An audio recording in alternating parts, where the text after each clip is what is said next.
कृष्ण कहते हैं कि हम में से बहुत से लोग जब काम करते हैं तो परिणाम पर ध्यान देते हैं।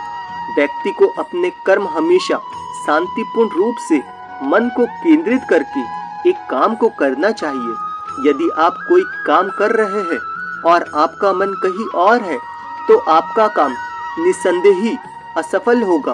आपके कर्मों की गूंज शब्दों की गूंज से भी ऊंची होती है। भविष्य में क्या होगा, क्या होने वाला है, क्या मिलने वाला है, ये मात्र कल्पना है। आप सदैव कर्म करें, कर्म ही परिणाम से अधिक सुखदायी है। फल को अपने कार्यों का उद्देश्य मत बनने दो, केवल गंतव्य से अधिक यात्रा का आनंद ले।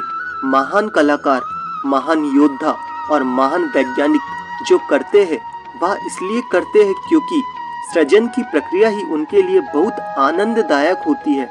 जब आप इन कलाकारों को अपना काम करते हुए देखेंगे तो आप पाएंगे कि यह एक्शन अपने आप में इतना शानदार है कि अंत कुछ भी मिल सकता है। न बुराई में उलझ जाना, न अच्छाई में उलझ जाना, सिर्फ अपना कर्म करते जाना। संसार के प्रत्येक प्राणी को अपने कर्मों का फल भोगना ही पड़ता है, इससे मुक्ति कभी नहीं मिलती है। यह बात और है कि किस कर्म का फल कब मिलता है। जो कर्म ज्यादा होते हैं उसे बाद में, तथा जो कम होते हैं उसे पहले भोगने को मिलता है। वैसे इसका कोई एक ही पैमाना ना होकर परिस्थिति पर निर्भर करता है।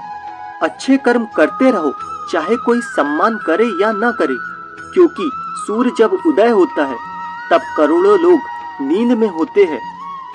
फिर भी सूर्य उदय होता है। जैसा बीज बोओगे वैसा ही फल काटोगे। मनुष्य अपने कर्मों का फल इसी जन्म में पाता है। इस संसार में रहते हुए फल की चिंता किए बिना कर्म करते जाना ही हर मनुष्य का कर्तव्य है। जो अपना कर्तव्य कर्म नहीं करता है वह पाप का भागीदार होता है। व्यक्ति अपने कार्यों के लिए जिम्मेदार है। अच्छे कर्म से व्यक्ति इस जीवन में या आने वाले जीवन में समता अर्जित करता है। इसी प्रकार बुरा कर्म कर्ज के समान होता है। आपकी करनी ही बताएगी कि आपकी आने वाली पीढ़ी आपके साथ क्या करेगी। यदि आप अपने माता पिता की सेवा करना नहीं चाहते या नहीं कर रहे हैं तो यकीनन मेरी बात मानिएगा कि आप जो उनके साथ कर रहे हैं वही आपके साथ भी आपके बच्चे भी करेंगे। कर्म ही आपको यह बताता है कि आप आने वाले वक्त में क्या होंगे, कैसे होंगे। कर्म अच्छे होने चाहिए। वक्त तो किसी का सगा नहीं होता। किसी का अगला जीवन उसके कर्म संतुलन पर निर्भर करता है। इसके बाद व्यक्ति को बेहतर या बदतर जीवन मिल सकता है। हालांकि मूल्यवान एक अच्छा काम भी कई बुरे कामों पर भारी पड़ सकता है।